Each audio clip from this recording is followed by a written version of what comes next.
o'clock. I call this meeting to order. Could we stand for the pledge? I pledge allegiance to the flag of the United States of America and to the republic for which it stands, one nation, under God, indivisible, with liberty and justice for all. Let's remain standing for a moment of silence, please.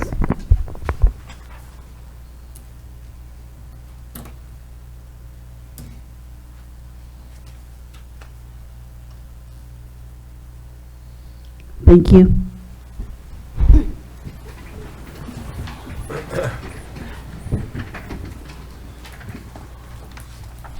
We have a little change on our agenda. We have open forum that I would like to move to the beginning of this meeting, if there's a motion. So move. Motion by Mr. David De Los Rios. Second. Second by Dr. Valdez. In favor. Favor. Favor. In favor, motion passes. Mr. Superintendent? Yes. Well, good evening, Ms. Watts. Good evening, board members. Good evening, staff and community members. The last session, legislative session, there were some changes that happened when it comes to the public forum. And so I want to read a statement, I guess, to explain some of these changes and also how we can proceed moving forward. And this is something that is not just affects our district, it affects all district and a lot of public boards. So the next item on the agenda is public comment. Before we begin, I will remind our audience members of the board's procedures for handling public comment. The public comment portion of our meeting is available to members of the public who wish to address an agenda item to be considered by the boards on tonight's agenda or other topic. Anyone who wants to speak during public comment must sign in prior to the start of the meeting and list agenda item or topic them want to discuss. Each public comment speaker will be allowed a maximum of 3 minutes to address the board. However, any public state testimony speaker who requires a translator will receive up to 6 minutes to address the board. The public comment portion of the meeting will allow all speakers who have signed up before the start of the meeting to address the board regarding an item on tonight's agenda. Please keep your comments or criticism civil and uncourteous. Please also avoid using profanity and refrain from making personal attacks on others during your opportunity to speak. Last, we ask that you do not discuss students who are not your own child. If a speaker is seeking board resolution of a specific complaint, that concern should be addressed through the district grievance process. District policy DGBA has been established for addressing employee complaints. Policy FNG is the avenue for filing parent complaints, and Policy GF addresses community members' complaints. Grievance forms can be obtained at any campus administration office or in the central administration offices. Thank you, Mr. Superintendent. Our first speaker is Daniel Nunez, and you have 3 minutes, sir.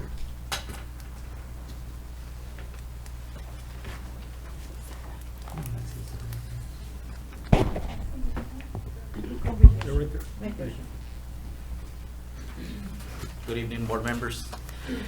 First, I want to start by wanting to commend all of y'all for the achievements and accomplishments y'all have brought to the district, as well as your personnel that y'all have along with you. The reason I'm up here is I was just being told today that the changes have been made, and of course you reiterated on it. I wasn't aware of that, but I'm glad that that was brought up. It's a concern that I have with a particular campus. I will not go into details in it, but I do want to give you all some information as to what's going on. It does have to do with 2 of my children. I had to make a phone call because they were told that they had to be removed from the athletic course that they were enrolled in because they don't have enough staff to oversee them during the off-season for the sport that I have them playing for. They are not in football, so currently any sport that is not in play is considered off-season. When I called and asked as to why, that was a response that they don't have the personnel to watch over them. I don't know if that is something that is being done just within themselves so that the kids won't be there, but it's not just mine, and I won't mention any others, but this is affecting more than just one child that is enrolled, and I was about to enroll my other child because something was done that he was not enrolled in athletics. This will be their second year at the junior high level to be in athletics. Just a concern about that, and see if maybe y'all could maybe look into it and give me some further updates in the near future. That'll be it. Thank you. Thank you. Thank you, sir. Next on the agenda, we have the superintendent's report. Mr. Superintendent? Thank you very much, Mr. President. I'm gonna just move to the.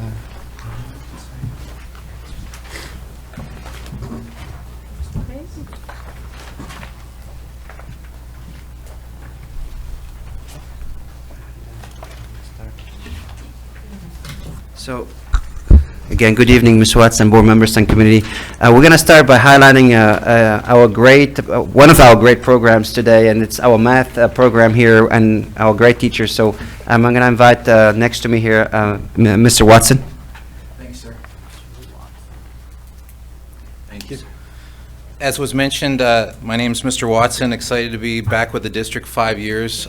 Started teaching with Mr. Guerrero back in 1994 at Donna High School, and I'm just pumped about what we've done over the last few years. We got this recognition, or that we found out we were going to get this recognition back in March. So we've been busting at the seams waiting to share about it, but we didn't actually receive the plaque or the things that we are actually going to share until about a month or two ago. So I just have a quick PowerPoint that I want to share about it. This is from District Administration Magazine. They're a national publication that serves the top K-12 leaders of virtually every school district in the U.S. with strategic information about how to most effectively manage their school districts. And they're trying to find best practices or ways to share that with other districts across the nation. So we were selected of one of 34 districts in the nation for a District of Distinction. And this is done annually. Basically, it's successful projects that were developed by visionary educators to meet the needs of their individual school districts and have the potential to impact school success in other communities nationwide. The areas that, categories that these can happen in are ed tech, at risk, et cetera. Ours was curriculum and instruction. And again, this was publicized during the summer, during the month of July. So we do have some magazines, and it's also on their district website. So it's for our Bridge to Enter Advanced Mathematics, which we borrowed or stole from MIT, which I feel is a very good institution to be able to take something from. They didn't have a copyright on the name, so I think we're safe to be able to use it. So this Bridge to Enter Advanced Mathematics, back when I taught at Donna High School back in the 90s, we used to have what were called graduating juniors. And at the time, it seemed like it was a great idea, but we were sending kids off to college at the young age of 16 or 17, and they weren't graduating with their peers and really getting that opportunity to have that social, emotional, along with their successful academics. So we tried to come up with an idea where we could have the kids graduate on time with their peers, but also get them as many college credits as possible. So that's what our program is about. It's actually for full state credits during the summertime. Back in the day, we only used to offer during summer school was remediation, but again, this is also, again, looking at the other end of the spectrum for kids that want to advance. So every child that came during this program were students that they themselves selected and said, I want to do this for a full month during the summer rather than staying home playing video games or whatever the case may be. And we had parents sign contracts, and for the many parents that came in, they told us, I don't know why I'm here, it's just my son's bugged me or my daughter's bugged me for a week or two, and they said, I just have to do this. So they came in and did that. So again, our challenge, and again, this is what's listed on the District Administration Magazine, the challenge for us was we weren't necessarily enrolling AP or dual enrollment classes for students until their senior year, which district leaders believed was late. Rather than lose those students to another district, we wanted to be able to have those kids as college and career ready as possible. So this initiative began, and we had incoming freshmen, kids that are going from 8th grade to 9th grade, taking geometry during the summer. Geometry pre-AP, by the way. This isn't just a regular geometry class. These are kids that take Algebra 1 pre-AP their 8th grade year. They're taking Geometry pre-AP during the summer as part of BEAM. And then now, at Donna North, and in some cases at Donna High School as well, we have kids, freshmen, taking college algebra. I remember back in the day, it's like when a kid got to college algebra as a senior, that was really doing something. But now, it's happening as freshmen. So these are some of our students. The two there at the bottom are kids who are actually taking algebra in 7th grade a couple years back. And this is our group that was with us this last summer. We were, again, Donna High School was a wonderful host. We were in the science building at Donna High School. The previous summer, we were at Donna North. We follow wherever summer school is. So again, this is free transportation, free breakfast, free lunch, and free advancement for students. So we had, again, a plethora of mathematicians that came in. Over here on the right is our course sequencing. So by the time they get to their 10th grade year, they can already be taking dual enrollment or AP courses because, again, their freshman year, they have that opportunity for college algebra. So in our inaugural year of the summer of 2018, we had 119 mathematicians that took geometry pre-AP or pre-cal pre-AP. This is what we actually won the award for because this last summer hadn't happened yet, summer of 2019. We found out in April that we had won the award. So this summer, the summer that just ended, we advanced to 125 mathematicians, and we also added a CC course. We added a pre-cal CC that was taught by Tanya Chapa, and 62 students, by the way. These were kids that are now freshmen, were already TSI math complete because of what they shared during that course as well at the end. We had basically a boot camp for TSI, the kids tested, and again, that's about triple our ongoing rate of during the regular school year. So again, I want to commend everybody who was involved with that. This coming summer at Donna North should be our biggest and best group ever, especially since we do have these 62 kids that are TSI math complete. We can offer statistics CC or we can offer pre-cal CC to all of those kids because we know that they're going to want to do this. So again, we were very appreciative that South Texas College took on the fact that we could offer this during the summertime. It was like a mini-mester where the kids earned that course. Here's some of the things that were shared with parents. We did have 2 parents' nights, so parents were 100% informed ahead of time. And as I said, we did have contracts, and parents were aware we want children to take, or our students to take, advanced mathematics courses all the way through their senior year. This isn't to finish early and then have a restful junior or senior year. This is so that they can progress as far as they possibly can. So as I call your name, if you don't mind standing to be recognized, let's save the applause till the end, please. So first of all, I want to thank Mr. Rana for making this all happen starting summer of 2018. He was the one who, again, got us our funding and got the idea off the ground. So Mr. Rana, thank you. Our DISD math staff, the 2 coordinators that were in charge of this was Ms. Deborah Harris. If you can stand, please. Ms. April Pettis as well. And then our fantastic BEAM teachers. All these teachers were, and again, all these teachers were selected not only for their knowledge and skills, but their ability to be able to engage students, because this was Monday to Friday, 8 a.m. to 4 p.m., every day, all day, 4 weeks straight. So it had to be engaging for students to be successful. By the way, every child that went through this got either an A or a B. There weren't any kids who didn't pass. There weren't any kids that got a C. Everybody got either an A or a B through this. So as I call your name, please stand. Ms. Tanya Chapa, she taught the pre-cal CC class. Ms. Angie Pettis taught a geometry pre-AP. Please stay standing.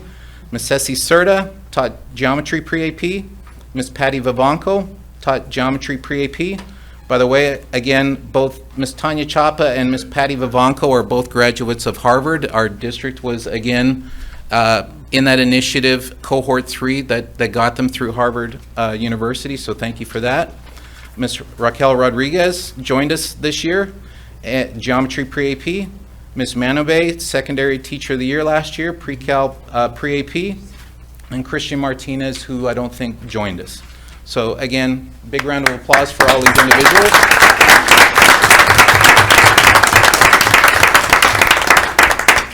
And so at that point, I would like to call up Dr. Esaiz and Mr. Rana to present, first of all, the plaques that we received.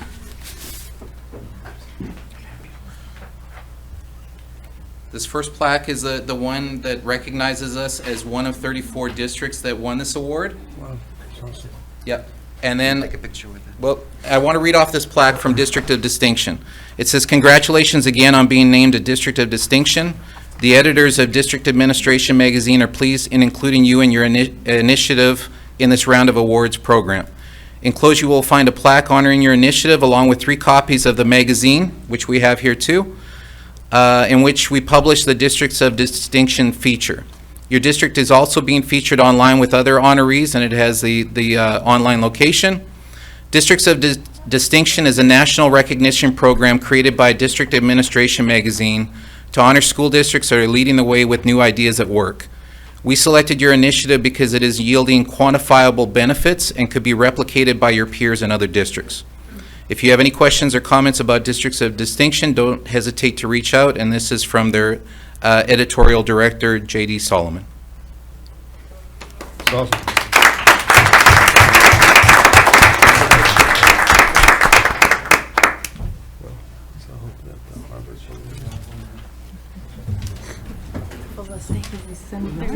Sam, hey, there's Okay, yes, sir.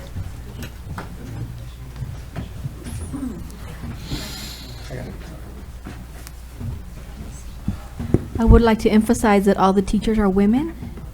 That's why we hired them.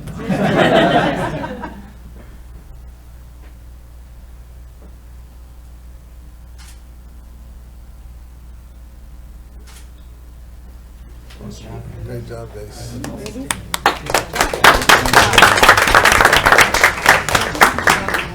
Sir, am I done?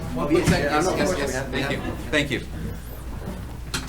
All right, so again, in conclusion on this, we were lucky enough to also receive a letter based on our distinction from Congressman Vicente Gonzalez, which we have the framed letter here, and we do have a representative of his as he's in Washington right now. Ms. S.J. Zavala is going to read the letter and present it to our district as well. Thank you, Ms. Zavala.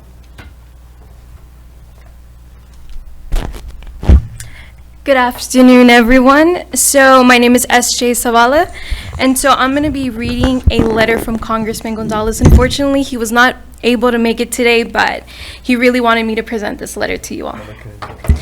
So congratulations on being selected as one of 34 districts as a District of Distinction by the District Administration Magazine for your Bridge to Enter Advanced Mathematics BEAM program. It is truly an honor to represent such an amazing school district committed to providing quality education in the Rio Grande Valley and ensuring students have access to programs like the BEAM program. Your initiative to get students to enroll into advanced placement and dual enrollment classes before their senior year has been a huge success, and 8th graders have increased their math scores at an astonishing 10% in 2 years. Your hard work does not go unnoticed or unappreciated, and I look forward to hearing of your many future successes. Again, congratulations on such a prestigious accomplishment, and thank you for all you do for our community. Please know that I and many South Texans are proud of you. If I can ever be of assistance to you, please do not hesitate to contact me at my district office. Sincerely, Vicente Gonzalez, Member of Congress.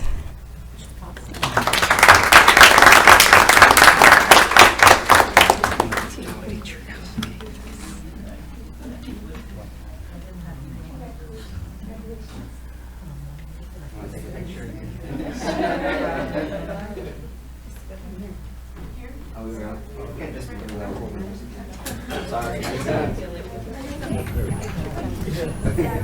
Thank you so much.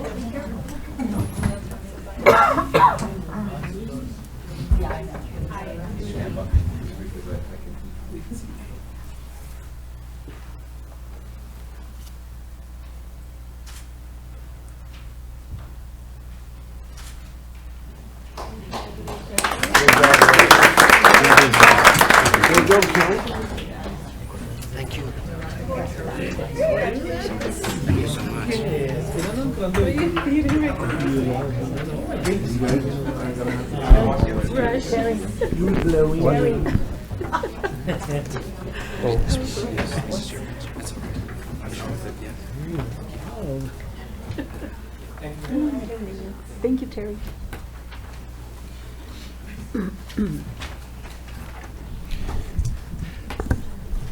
we're very proud of the accomplishment. Our teachers and our CNI department really working hard to make sure we're providing the best opportunities for our students. So thank you again for everything you do every day.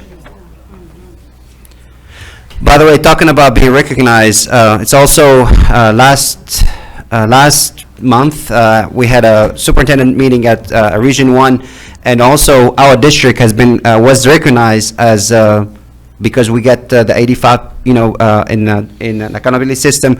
So also we are recognized last month by Region 1, and they share this, and they wanted to share this with you and with all of us. So our district is really shining, and it's going to shine even more. So again, thank you to all your support and the hard work of our staff, obviously. Very well. So the next thing, we're moving to district highlights, and I'll be sharing with you a quick video. As you know, our CTE programs been adding more and more opportunities for our students, and we went up to 34 different options. So one of the coolest new CTE certification we added is a commercial drone pilot program. And we just started this year, so we have a short video to share with you the highlights that new program.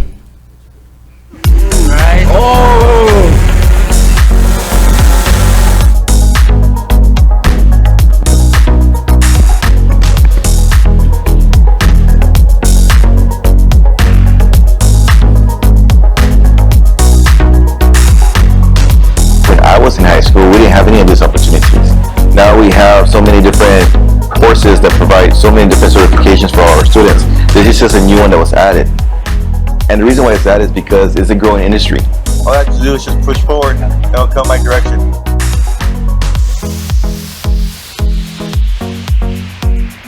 For example, Amazon is heavily thinking about doing autonomous flying, where they'll do the delivery system with a drone. It won't be basically piloted by a person, but it will be programmed to go to the address, and then after does the delivery to return back to home base.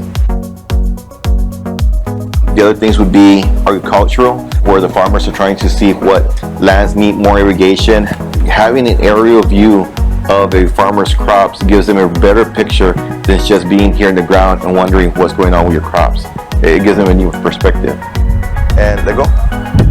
All right, let's do that one more time. So you press. There's also real estate. That's more the entry point for most drone operators. So they'll work for real estate agents and they'll get aerial footage of the listing. Since I started, I already contacted several real estate agents, and the need of aerial footage is really strong. Also, you have search and rescue. There's law enforcement that are right now training their officers on how to apply drones into their procedures. There's also medical. Just a couple months ago, 2 hospitals did the first drone delivery of an actual organ. So yeah, it's absolutely crazy. They put the organ in the canister, the drone took off, went to the next hospital, delivered it, which was a lot faster than it would have gone to traffic. I decided to take this drone class because my dad worked for McAllen and I is DPD, and they have what they call a drone squad, and it interested me having this drone class. So I know I can get money, but it's also good to have different skill sets in life, to where if one plan doesn't work out, you can always have another plan. I always like machines and drones, especially because you can control it from your hands. And I was so mesmerized like how you're able to get paid by something you like doing. And getting able to make a business out of something you like is really fun. It's not even like work, it's having fun at the same time making money. If that provides an opportunity for somebody to get hired right off the bat, and I can give them the certification and the teachings on how to do that, that's a job waiting for a student out there.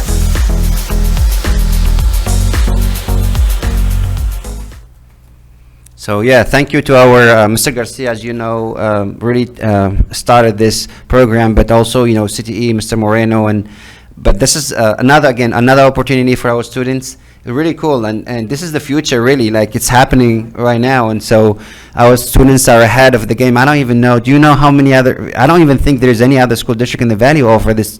Is there any, sir? Currently here in the Valley. You see, that's what I thought. So we are really pioneering a lot of this work. And so it's very exciting for our students and for our community. So again, kudos to Mr. Moreno and the team, the city teachers, Mr. Garcia and the rest for really coming up with all this great things. And again, it's the future. We're ahead of the game as far as preparing our students for the future. So.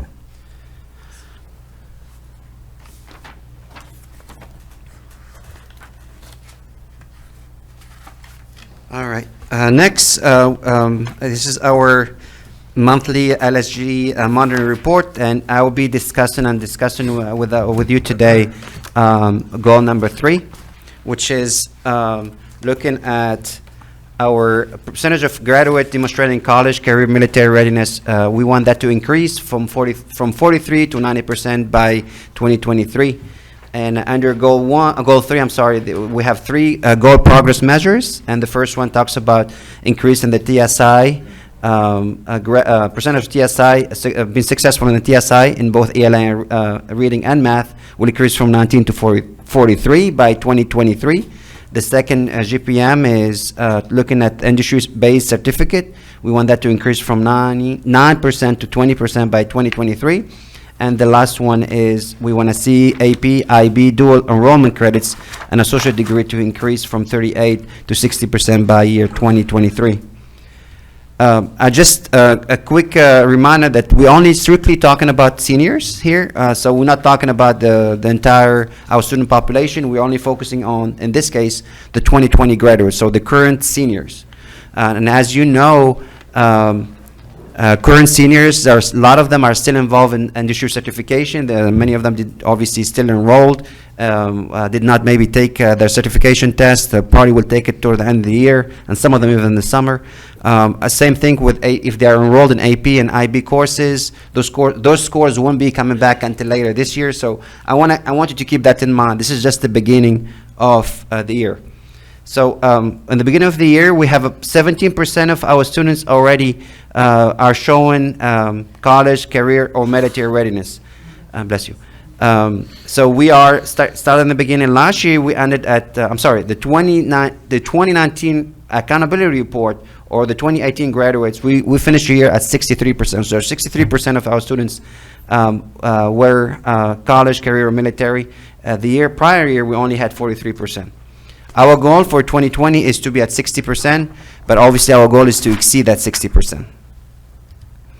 Looking at the different goal progress measures, number 1, we have currently 3% of our students did take successfully complete the TSI assessment. Again, remember that there are 2 components to the TSI. There is the ELA reading. They have to pass that one, and also they have to turn and take the math and pass the math. If they pass only one of those 2, they won't be qualified as TSI ready. They have to pass both tests. And currently, as I said, we are at 3%. The next one is looking at students who are already earned industry-based certificate. So we have 2% of our students currently, of our current senior, they already earned some type of certification. Obviously, the goal is to be at 15% minimum. Last year, we had 9% of our students, the year before, 2018 grads, 9% of them earned industry certification. GPM 3, looking at the students who already earn an AP, IB, or dual enrollment credits, and an associate degree. And we have currently, as of now, beginning of the year, 11% of them already earned that. The goal is to be at 48%.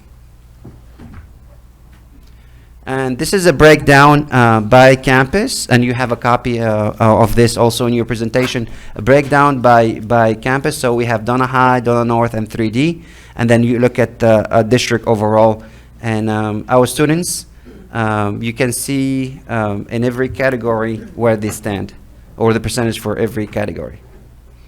So for example, at Donna High, we have 13 students who already successfully passed the TSI test. Again, this is just the beginning of the school year. We do have a lot of students who will be going through TSI trainings or online training or tutorials in order for them to be able to pass the TSI. So again, this is just the beginning. We are very optimistic that this number will definitely increase and we will exceed our goal. So as of now, we looked at, I think the meeting is more for the last year, the 2019 year, right? So let me go back here. So this is looking at, we already, with 63 from the 2019 accountability report, because we exceeded 2020, we were meeting, but as far as this year goal, we are approaching. So what we have is a proactive monitoring of CCMR students 2 years in advance. I don't know if you heard Mr. Rana talked about this, and I think I mentioned this last time, is we already have TSI students at the 8th grade level taking the TSI test. And I don't know, Mr. Watson, I think about 62 of them passed successfully the TSI as 8th graders. So we already been taking, starting preparing the students early on to make sure they're college and career ready. So by the time they get to be on senior, we won't start with those low numbers. Our numbers will be a lot higher, and that what we'll do to our students is the possibility for them to take advanced classes, college classes, dual credit classes early on. So they know, as a freshman, they can start taking all those courses. So we have different things happening for our students: SAT prep, SAT. We have TSI prep session at campuses. We also have the Imagine Math pathway that has a TSI, ACT, and SAT component in them. We also doing a PD for our CTE teachers. We also included more certification in our CTE. We have 34 up from, I think, 26 last year. We also have more students taking advanced courses, including AP courses, and we want them to be registered to take the test. So there's a lot of things we're doing to increase or improve, to make sure our students are prepared so they can be college and career military ready.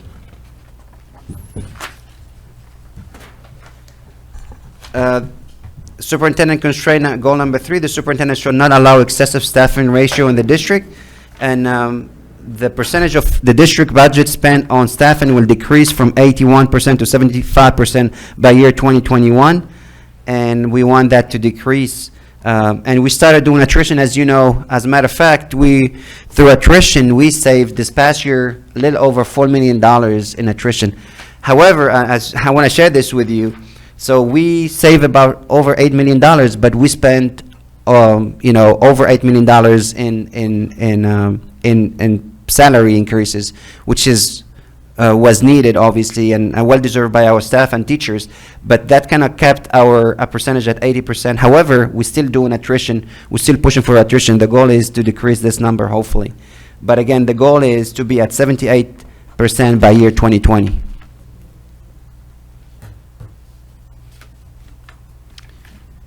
Any questions or comments as far as the constraint or goal number 3? I know it's just the beginning of the year, so the data may look like low, but it's just because of the beginning, and we're talking about our current seniors who just started their current senior year.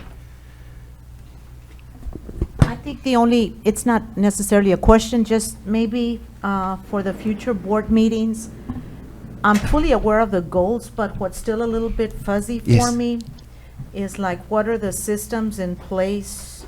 Like when you're teaching a content and there's students that are learning, but then there's some that are not. Right. What systems are in place for those specific students? And then also, I'd like to know maybe the connections, the support systems from central office, like, for example, what is the Advanced Academics Department doing for our gifted and talented students to help our campuses? What is the Special Education Department doing for our special ed students? And the support. bilingual, I need to see those connections because I don't really know what they are. And I'd like to, and it doesn't have to be anything big, maybe just a one-pager so that we can Definitely. so we can have an idea of those systems, because I don't know what they are right Yes. now. We are in the process of setting the goal for each department by each subpopulation. For example, bilingual education, we want to see all the elementary in the area of math, science, and reading and writing. What are our goals for each population? Special population, GT population. right now we are establishing those goals. So those goals will be shared with those are district-wide goals by campus, by subpar. And once we establish those goals, and we are going to track those goals. So how we are progressing according to those goals. Okay. So this is in process. Perfect. And actually, I guess let me be more specific.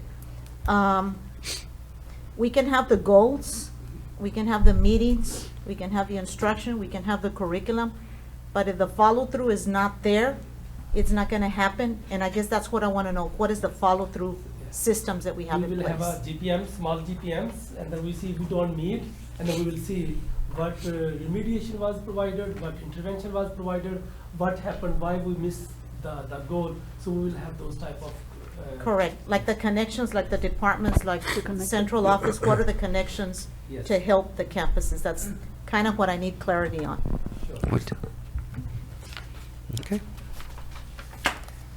Any other questions, board members? I just want to make sure I'm understanding when you're talking about the data. So if we look forward to, like, let's say 5 years from now, like the 8th graders, the example that you're giving, what you're saying is because, let's say, TSI, it looks like this year where we are is the majority of the traction we make is with the seniors.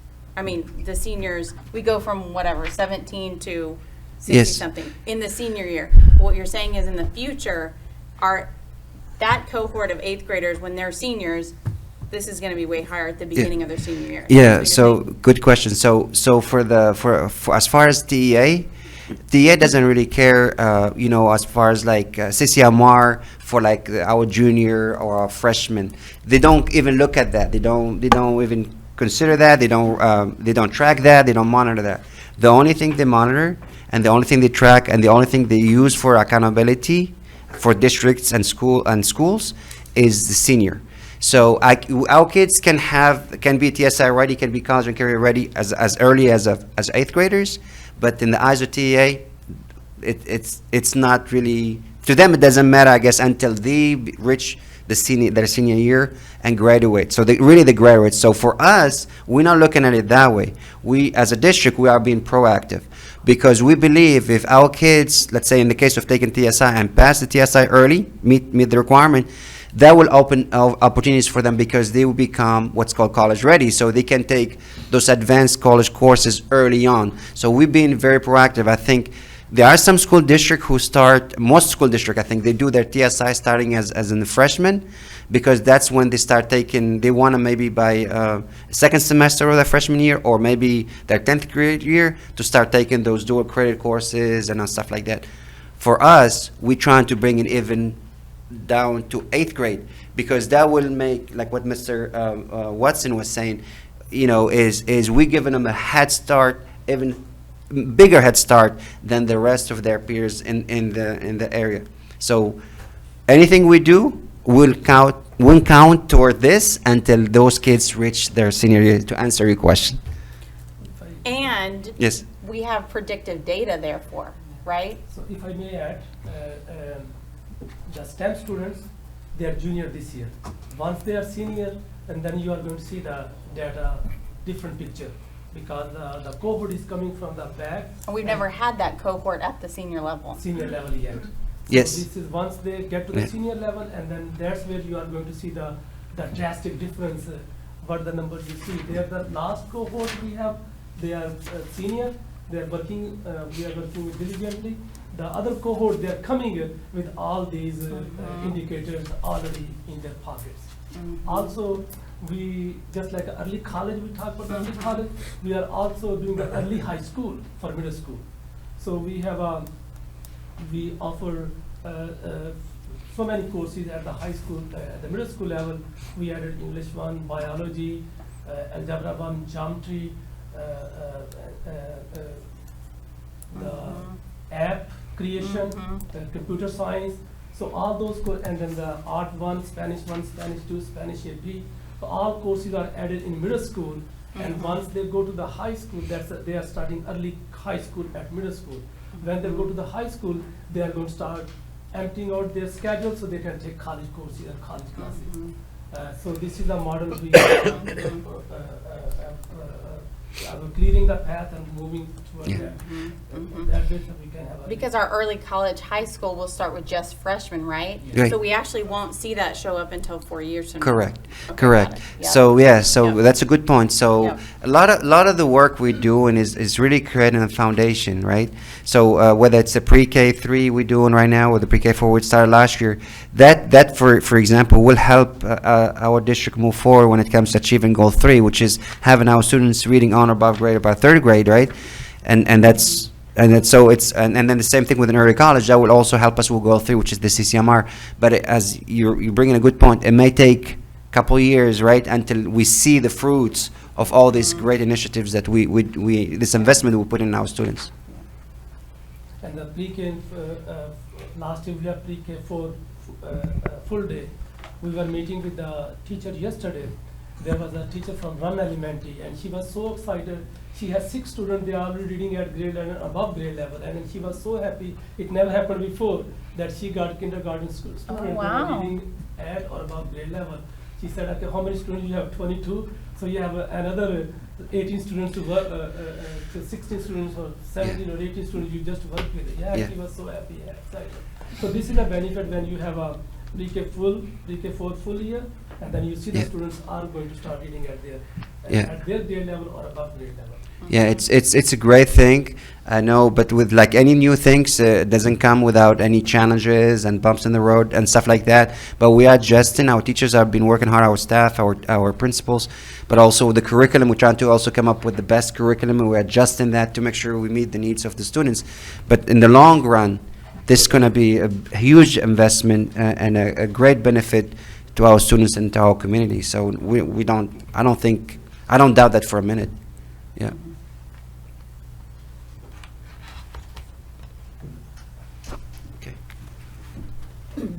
Any other questions? If not, there's a motion to accept or reject. There's a motion to accept. Second. There's a motion by Mr. Guerrero, second by Mr. De Los Rios. Favor? Favor? Favor. Favor.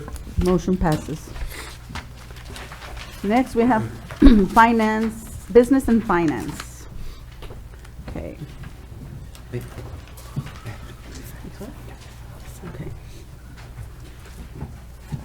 The items were placed on the agenda because the superintendent brought it to my attention on Wednesday that the information Mr. Farah had given us was wrong.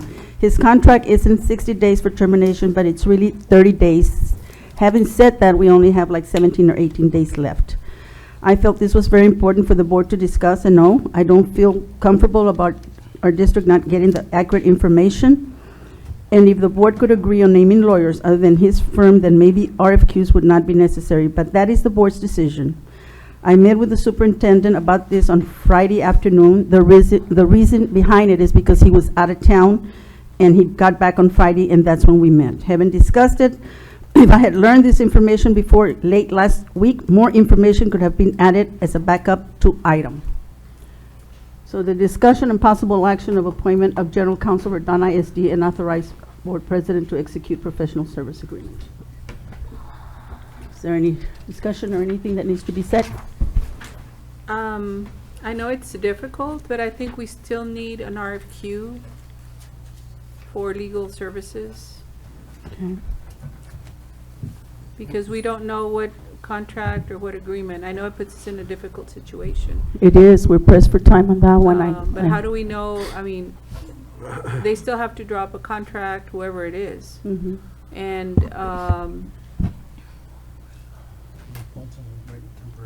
Isn't there a provision in Mr. Ferris' contract where he can go from month to month? No, not on, counsel, can you help us with that? I haven't seen Mr., other than the discussion that when Dr. Azine and I met, that it was 30 days, not 60. I can't hear you. but we still needed to put out an RFQ, right? I mean, regardless, that it was already established. Are you asking about the legal requirement or what had previously happened at a board meeting? I think Ms. Watts has a question. No, I don't have a Oh, question, okay. I'm sorry. That's correct, Dr. Mary. We went out for RFQs last time. But it's not, as a board, you don't have to go out for RFQs for legal services. You know, we have the ability to appoint someone if we need to. I think going back to the point I tried to make at the last board meeting, that's the reason that we need documentation, because had we had time in advance, we would have been able to all ask, let's review the contract, and we could have caught this earlier. So, I mean, I would love to hear just kind of ideas that folks have around, you know, what general counsel to appoint, because what I hear from Ms. Watts is that she's concerned about timing. We need a general counsel. Yeah, we do. The 30 days will be up the end of September. So given there was nothing in the board packet again, And I specified the reasons why, which was very little time. The superintendent was out of town. He barely got back on Friday, and this was very short notice that I got, and I really had to make a decision to bring something like this to the table. so I'm just curious what other board members, your thoughts on what information do you have about a general counsel? Because I honestly didn't have time to research what general counsel we might bring. Well, the other thing is, we don't know who's out there. Like Mr. De Los Rios said, let's see what's out there. Okay, that's fine. But we need to have presentations, we need to discuss their fees, what they're gonna, I mean, are they going to charge for phone calls? Just a lot of little details that I don't feel comfortable having one person appoint, because I don't know who that person is going to be appointed. I don't know the legal counsel that's going to be appointed. And, I mean, it's only fair to our district to have the best representation. Absolutely. But I think all of us should be able to have a say-so. I mean, I wouldn't feel comfortable saying, oh, I choose this lawyer, and it doesn't matter if you like him or she likes him or not, but we're working as a team. And to me, that doesn't show, or I don't feel like we're working as a team when I see this and we don't have any information of who the list is. There's no list of potential candidates. It's just, you know, brought up. I don't think that's right. I personally don't think that's right. And I think all the points are very valid. I think all of you have very good rationale.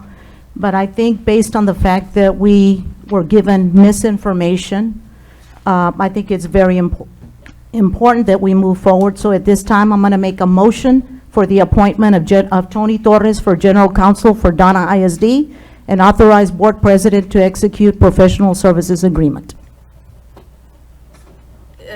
Is there not time for more discussion? Since there's a motion on the floor, there's not. I'm gonna second.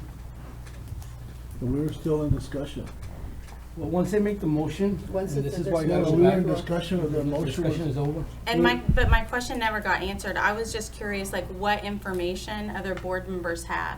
So we have a general counsel on the table, like, I guess what I'm saying is, as board members to say, hey, this is who I'm thinking about, this is why I'm thinking about this person. Otherwise, it can look like board members already know what they want to do coming in here.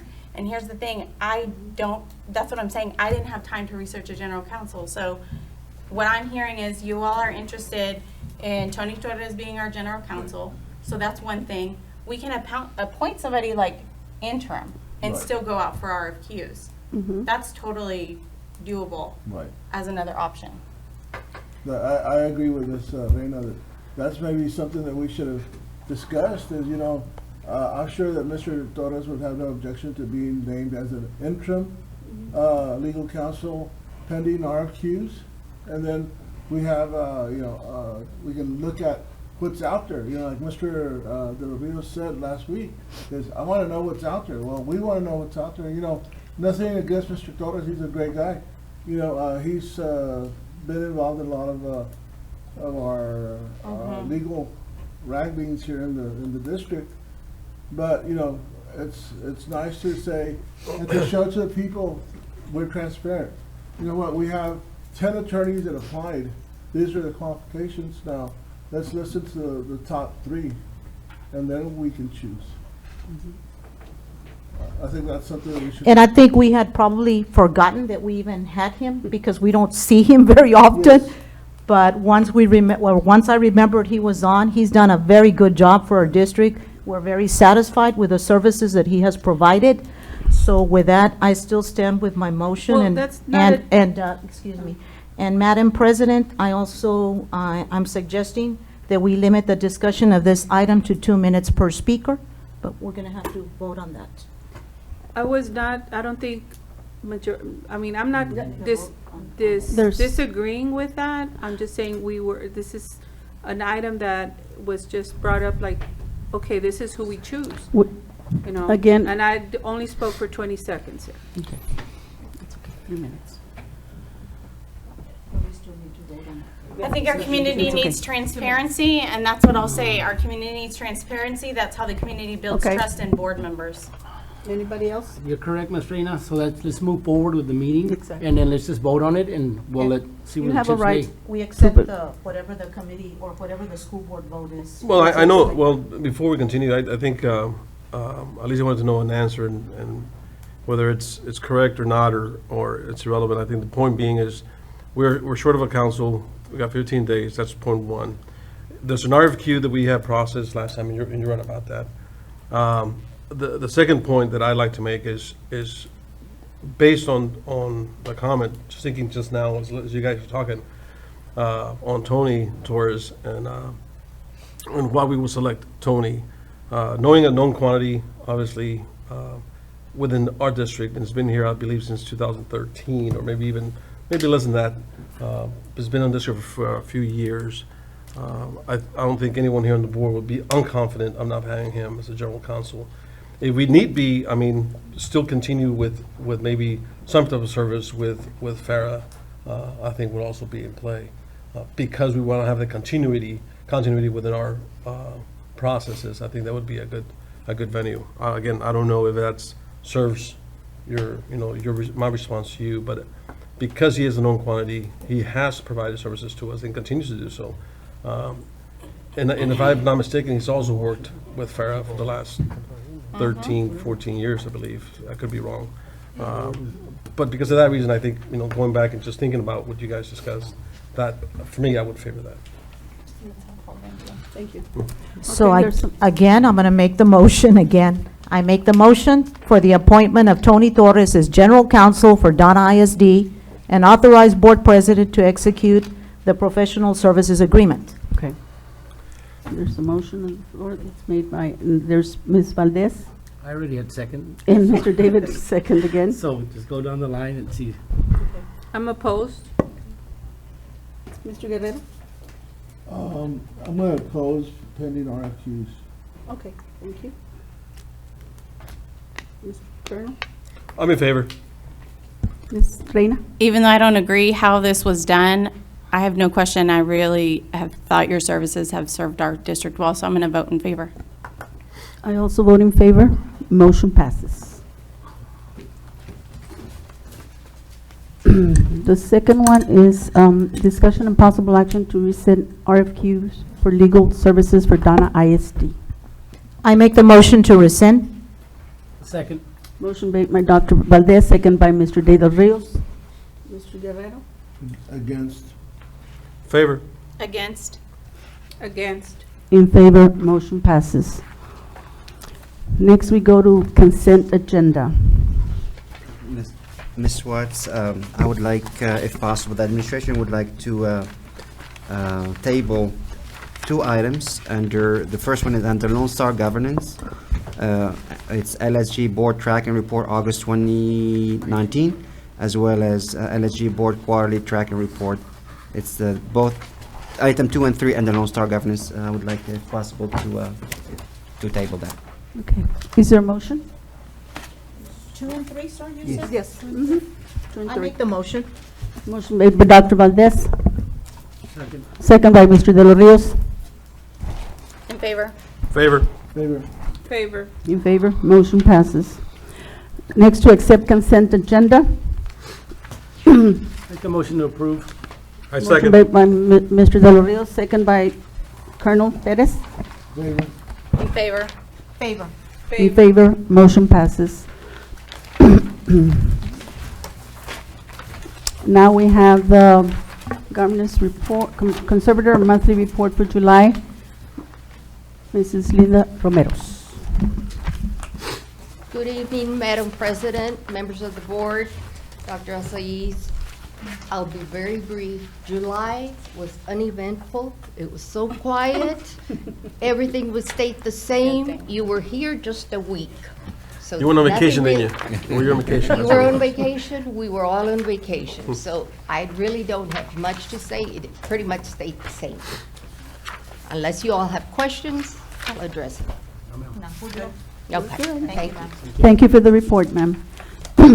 The time is 6:55, and we're going into executive session as authorized by the Texas Government Code sections 551.071, .072, .073, .074, .075, .076, .082, .083, and .084. We will be going into executive